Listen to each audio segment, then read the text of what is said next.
Bonjour à tous et merci de suivre cette série de 2 émissions qui va être dédiée aux civilisations andines, dont les Incas. Alors tout le monde a entendu parler des Incas, mais ceux-ci ne représentent qu'une infime portion de l'histoire des Andes. Alors une petite fraction glorieuse certes, ils ont bâti le plus grand empire de la région, et si on entend parler plus d'eux que des autres, c'est tout simplement parce que c'était eux qui étaient en place au moment de l'arrivée des conquistadors. Mais avant de se pencher sur les Incas, remontons loin dans le temps, bien plus loin, vers moins 3000 et le premier centre culturel d'Amérique, Caral.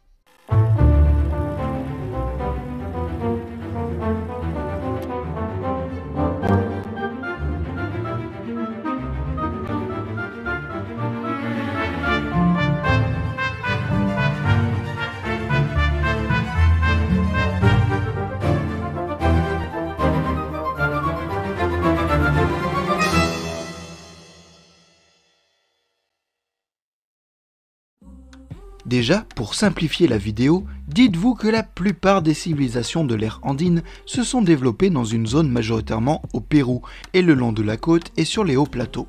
Chaque culture se développant dans un coin ou un autre, ou se succédant au même endroit, l'une puis une autre. Dans la vallée de Supe au Pérou se trouvent les vestiges de ce qui serait la plus ancienne ville américaine, oui, avant même celle de Mésoamérique. Il s'agit de Caral. Caral. Si les humains sont arrivés depuis un moment en Amérique du Sud, probablement plus de 20 000 ans, les premières poches de néolithisation au Pérou se déroulent vers moins 6000 avec l'apparition de l'agriculture. La civilisation de Caral était une culture néolithique pré-céramique, s'étant développée entre moins 3000 et moins 1800. Leur principale réalisation impressionnante est leur cité à architecture monumentale. On y trouve entre autres 6 pyramides, un temple et un amphithéâtre.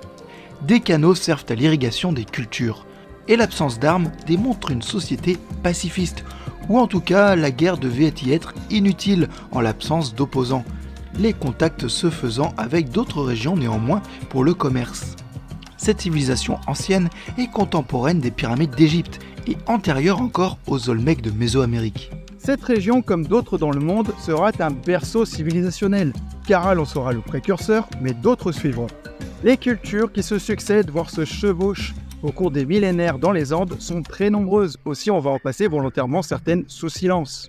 Notamment les Cupisniks, Kotoches, les Vicus ou les Recuay, navrés pour elles. On va se concentrer donc davantage sur celles qu'on connaît le mieux et qui sont les plus marquantes ou influentes dans l'évolution culturelle qui va mener petit à petit vers les Incas.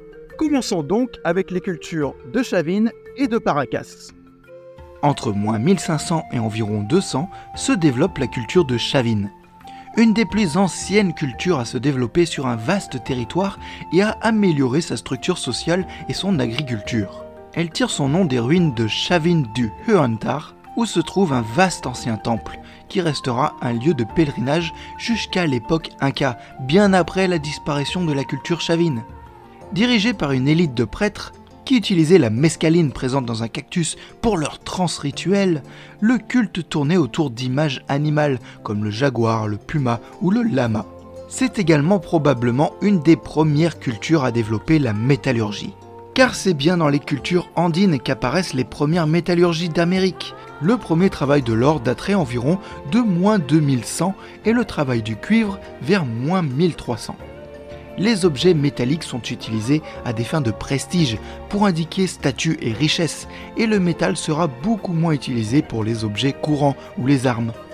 La maîtrise métallurgique des peuples andins sera remarquable, particulièrement dans le travail de l'or exceptionnel, avec la capacité à souder des pièces différentes entre elles. Ils maîtriseront l'électrum, alliage d'or et d'argent, le bronze, mais aussi localement le platine, un métal non utilisé en Europe jusqu'à l'arrivée des conquistadors. L'argent et l'étain seront également travaillés. Les minerais extraits au pied des Andes étaient fondus sur place pour former des lingots qui étaient ensuite envoyés dans des ateliers en ville pour être travaillés. Si les objets métalliques transiteront par le commerce, la technique en soi de la métallurgie se diffusera lentement vers le nord et n'atteindra la Mésoamérique que vers 800 après Jésus-Christ. Dans les Andes, on trouvera nombre d'aliments cultivés. La liste est similaire à celle de la Mésoamérique, dont on a déjà parlé, avec le maïs, les tomates, les courges, les piments, haricots et bien d'autres, mais aussi le coton qui est également cultivé. Mais d'autres plantes endémiques s'ajoutent, notamment la patate douce et la pomme de terre. Point de vue élevage, les peuples andins sont mieux fournis que les peuples de Mésoamérique, qui n'ont que le pauvre dindon. Le canard musqué et le cobaye sont régulièrement consommés. Et bien sûr, comment parler des Andes sans parler de ces célèbres camélidés, le guanaco et la vigogne, espèces sauvages qui au cours des millénaires d'élevage et de sélection donneront les espèces domestiques lama et alpaga. Ces animaux seront beaucoup utilisés, tant pour leur viande que leur laine, ou en tant que monture. L'alpaga, plus petit que le lama, fournit une fibre de laine très haut de gamme, à la fois robuste, légère et chaude, la classant parmi les meilleures au monde, mais aussi la moins produite, ce qui en fait une laine très rare. Le déclin de la culture de Chavin permettra l'émergence des suivantes, notamment la culture de Paracas, occupant un petit territoire au sud de l'ancien domaine Chavin, apparaissant vers -700 jusqu'au 1er siècle après Jésus-Christ. Pratiquant le tissage, on a découvert des nécropoles où les défunts étaient placés dans des paniers et enveloppés dans plusieurs couches de tissu. Le climat extrêmement sec a permis une incroyable conservation des momies Paracas et de leurs tissus, souvent d'une grande sophistication dans le travail du tissage et de broderie. Les corps momifiés présentent aussi régulièrement une déformation artificielle du crâne, en particulier un allongement. Dès l'enfance, les mères appliquaient bandages et plaquettes sur le crâne de l'enfant pour comprimer la boîte crânienne et la déformer avec le temps. La méthode n'était pas anodine et pouvait provoquer des douleurs et céphalées, voire altérer les capacités cognitives. Pour soigner ces maux, la trépanation était alors courante, et les Incas eux-mêmes plus tard en deviendront des spécialistes. Des trous étaient pratiqués pour extraire le liquide en surplus amené par les déformations, puis ceux-ci pouvaient être parfois refermés de fines plaques d'or ou d'argent ou de coques de potiron. Ah bravo, des têtes d'Halloween les types. La trépanation n'était pas inutile, car il semble finalement que ceux ayant eu l'opération aient survécu plus longtemps que ceux ne l'ayant pas eu pour les soulager. Au nord du Pérou, deux cultures vont se succéder. La culture de Viru, qui porte le nom du fleuve où elle va se développer, puis la culture de Moche. Car elles étaient moches? Non, ça s'écrit moche, mais ça se prononce Moche ou Mochica. Entre -500 et -200, au nord du Pérou, apparaît la culture de Viru, prenant progressivement en cet endroit la place de la culture Chavin. L'intensification de l'agriculture amène à de nouvelles techniques, notamment d'irrigation, dans ces régions où il ne pleut que rarement. Le développement de fortifications montre que les populations étaient toujours sur le pied de guerre avec les peuples voisins. Des pyramides aussi vont commencer à apparaître dans de grands complexes. Vers le 3e siècle après Jésus-Christ, la culture de Viru décline et se fait absorber par une nouvelle culture montante, les Mochica. Partis d'une région au nord des Virus, ils vont largement s'étendre vers le sud et couvrir une bonne partie de l'ancienne ère culturelle chavine. Parmi leurs arts, on trouvera une large iconographie érotique, présente dans des représentations d'actes sexuels sur des vases par exemple. Ce pouvaient être des actes sexuels entre hommes et femmes, ou entre femmes, ou d'une femme avec un animal fabuleux. Mais bref, ne retournons pas que ça de cette culture. Les Moche, c'est surtout la première et seule société étatique pré-inca. Les Moche étaient dirigés par un gouvernement central efficace qui lança de nombreux travaux publics comme des aqueducs, canaux d'irrigation, des digues et des routes. Niveau religion, deux pyramides gigantesques appelées à tort Huaca del Sol et Huaca de la Luna, puisque les Moche ne vénéraient ni le soleil ni la lune, mais ce peuple ne possédant pas l'écriture, nous n'avons aucune trace du nom d'origine de ces structures. Bâtis en adobe, c'est-à-dire des briques d'argile crue séchées au soleil, leur sommet abritait un temple. Les Mochica domineront la région jusqu'au 8e siècle. Évidemment, impossible de passer en revue les civilisations pré-Inca sans passer par les Nazca, mondialement connus pour leurs géoglyphes. Établie sur une petite région au sud du Pérou, la civilisation Nazca se développe de -200 à 600 après Jésus-Christ. Si elle ne démontre pas l'existence d'un État centralisé comme pour les Moche, c'est néanmoins une culture évoluée d'un point de vue artistique et artisanal. Des tissus et céramiques de qualité ont été retrouvés et surtout, bien sûr, les grands géoglyphes qui sont tracés dans le désert. On en trouve de deux sortes. Les géoglyphes figuratifs, représentant la plupart du temps des animaux, dont les plus connus sont la baleine, le compas, appelé ainsi même s'il n'est sûrement pas inspiré réellement de l'instrument, les trapézoïdes, l'astronaute, là aussi appelé ainsi vu sa relative ressemblance, le singe, le chien, le colibri, l'araignée, le condor, l'arbre, les mains humaines, le toucan et le héron. On trouve aussi les géoglyphes linéaires, de simples lignes droites pouvant être longues de plusieurs kilomètres, plus ou moins larges ou en triangle. La construction de base est relativement simple. Un balayage des pierres de surface laisse entrevoir la couche plus claire dessous. Leur utilité est encore mal connue, mais ce serait plus probablement lié selon les dessins, soit à une relation astronomique, les dessins visant les levées ou couchers de soleil par exemple, à certaines périodes, soit une relation avec le panthéon des Nazca et donc une fonction religieuse. Divers motifs des géoglyphes peuvent être retrouvés dessinés sur les poteries Nazca, ce qui donne donc une preuve de plus que les glyphes ont été tracés par cette culture. Et tout de suite, une page de pub. Parce qu'un aventurier, ça fait plein de choses. Archéodéomène évite la transpiration, même sous 40 degrés pendant 96h30, repousse les insectes et moustiques, surtout ceux porteurs de virus dangereux, genre le chihuahua, chiquicu, chigounigna, enfin bref. Et ces foutues fourmis mangeuses d'hommes. Au bois de cédrus tropical et à l'argile rouge de Colombie, pour les vrais hommes avec un chapeau. Hydrate votre peau et la rend plus ferme pour résister aux conditions les plus difficiles. Avec son odeur boisée, spécial bois pourri de palétuvier à la boue, Archéodéomène vous évite d'être pris en chasse par le flair de dangereux félins. Archéodéomène, la protection ultime des conditions extrêmes. On en arrive aux civilisations qui vont précéder les Incas, les Chimú, les Wari et les Tiwanaku. Pour ces deux dernières, leur influence sur les Incas est indéniable. Avec ces dernières civilisations, les Incas auront tous les éléments pour s'installer et forger la leur, et devenir ainsi la synthèse et l'apogée de toute cette évolution culturelle des Andes. Putain! Défoncé, quoi. C'est salaud, ces merdes. Hein. Vraiment, je me fais défoncer.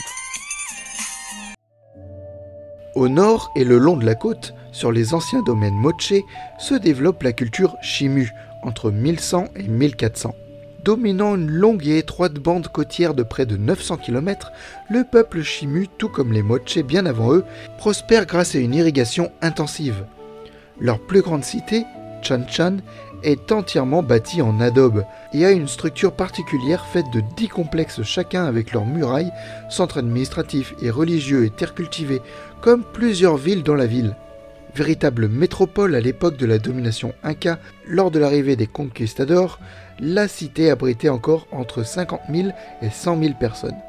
À partir du IIe siècle de notre ère, sur les rives du lac Titicaca, le petit centre agricole qu'est Tiwanaku devient le centre d'une civilisation qui s'étendra sur les hauts plateaux méridionaux du Pérou.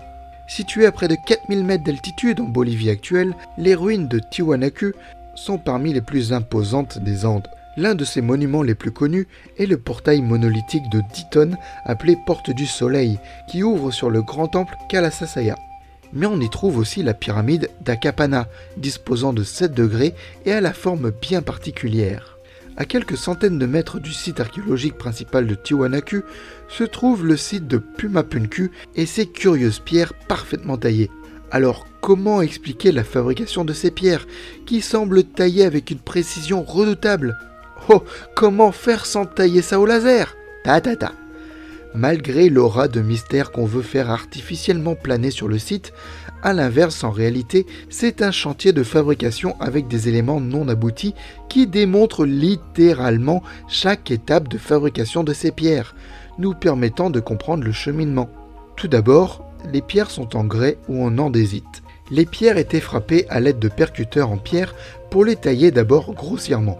On a retrouvé nombre de ces percuteurs sur place, sur le site des carrières d'andésite.